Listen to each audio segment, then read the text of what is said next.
nas montanhas cinzentas e implacáveis de Valória, onde o vento cortava como uma lâmina de gelo, vivia um jovem pastor chamado Léo.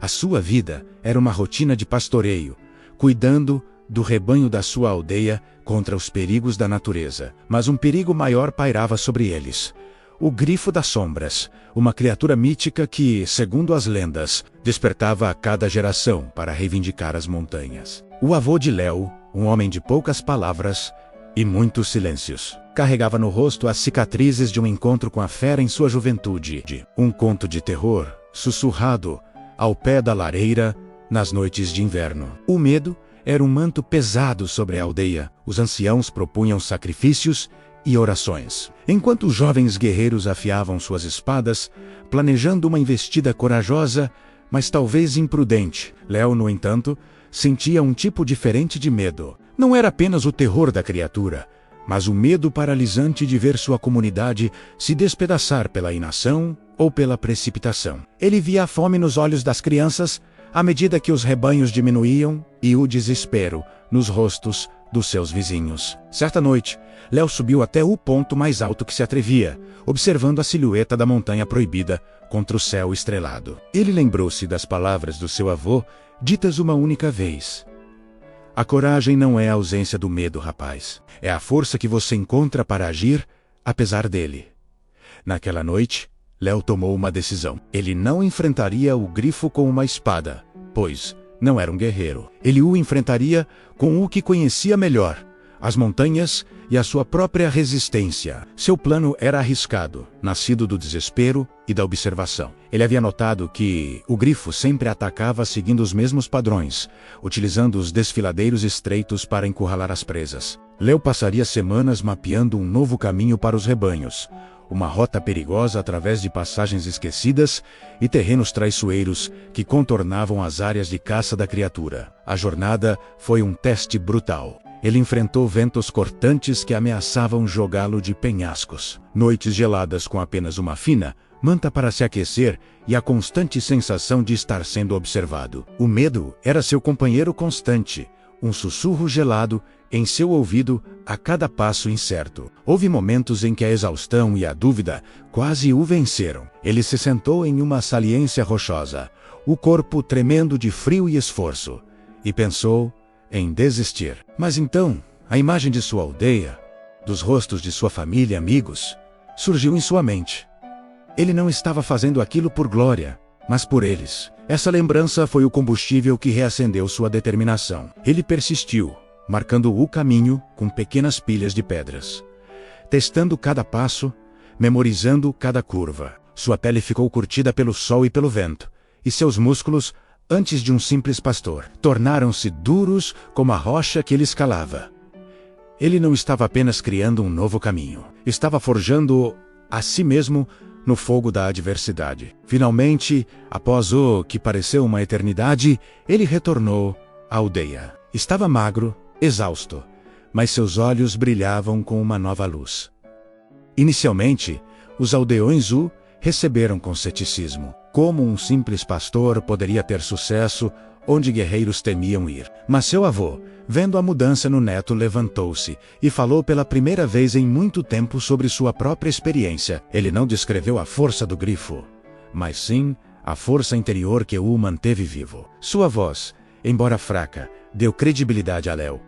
Com o apoio de alguns poucos corajosos, Léo liderou o primeiro rebanho pela nova rota. O ar estava tenso. Cada sombra parecia a asa do Grifo, cada assobio do vento, seu grito. Eles seguiram as marcas de Léo, confiando na sua perseverança. Passaram por desfiladeiros onde o sol mal penetrava e atravessaram pontes naturais de rocha sobre abismos profundos. E então, chegaram aos novos pastos, verdes e intocados, do outro lado da montanha. Em segurança, a aldeia não havia derrotado o Grifo com espadas, mas o havia superado com resistência e coragem silenciosa. Léo não se tornou um rei ou um herói de canções. Ele voltou a ser um pastor, mas agora era visto com um profundo respeito. Ele ensinou aos mais jovens que a verdadeira força não reside apenas em enfrentar o perigo de frente, mas na capacidade de suportar, de perseverar quando tudo parece perdido, e de agir com inteligência e firmeza diante do medo. A montanha ainda tinha seus perigos, mas a aldeia de Valória havia encontrado dentro de si uma força muito maior, a virtude da fortaleza. A história de Léo é um poderoso exemplo do que realmente significa a fortaleza, uma das 4 virtudes cardeais. Muitas vezes confundimos fortaleza com coragem física ou agressividade, como a dos guerreiros que queriam atacar o grifo de frente. Mas a fortaleza é muito mais profunda e sutil. A fortaleza é a virtude da resiliência moral. É a força interior que nos permite enfrentar dificuldades, superar o medo e perseverar na busca do bem, mesmo quando o caminho é longo e árduo. Não se trata de não sentir medo. Pelo contrário, a fortaleza brilha mais intensamente na presença do medo. É a decisão consciente de agir corretamente, apesar do tremor nas mãos e da incerteza no coração. Pense em Léo. Seu medo era real e justificado. Ele temia o grifo, o fracasso e a perda de sua comunidade. No entanto, ele não permitiu que esse medo o paralisasse. Em vez disso, ele o transformou em um catalisador para a ação. A sua fortaleza não estava em uma espada, mas em sua constância, sua paciência e sua capacidade de suportar o sofrimento por um propósito maior.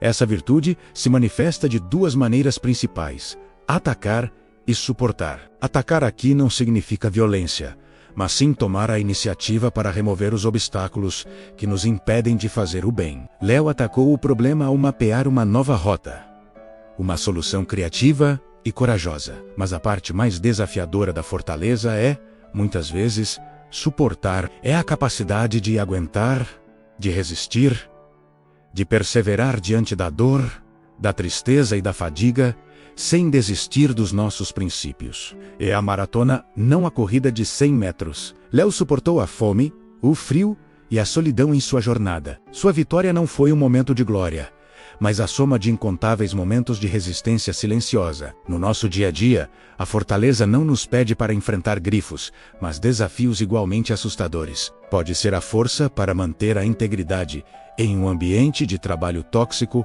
a resiliência para cuidar de um familiar doente, a coragem para buscar ajuda para uma questão de saúde mental, ou a perseverança para continuar um projeto importante mesmo após múltiplos fracassos. É a virtude que nos mantém de pé quando a vida tenta nos derrubar. Assim como Léo, nossa maior força muitas vezes não vem da agressão, mas da resistência inteligente. É saber quando agir e quando suportar. É a calma no meio da tempestade, a clareza de propósito que nos guia através da escuridão. Cultivar a fortaleza é construir um alicerce interior inabalável, que nos permite não apenas sobreviver aos desafios da vida, mas florescer por causa deles, transformando o medo em coragem e a adversidade em sabedoria. Se essa história falou com você, inscreva-se no canal para continuar refletindo sobre virtudes que transformam vidas. Ative o sininho para não perder nenhum vídeo.